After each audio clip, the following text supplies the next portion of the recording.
Hello বন্ধুরা, চলো আজকে দেখাবো তোমাদের পেঁপে আলু ছোলা দিয়ে ঘন্ট। প্রথমে কড়াইতে সরষের তেল দেওয়ার পর দিয়ে দিলাম গোটা জিরে, তেজপাতা, শুকনো লঙ্কা ফোড়নে।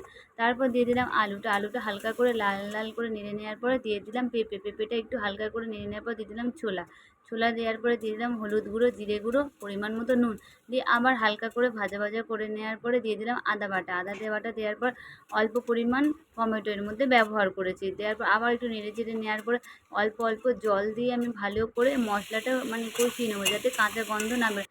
তারপরে দিয়ে দিলাম দুটো চেরা কাঁচা লঙ্কা দেওয়ার পর দিয়ে দিলাম কিছুটা পরিমাণ চিনি।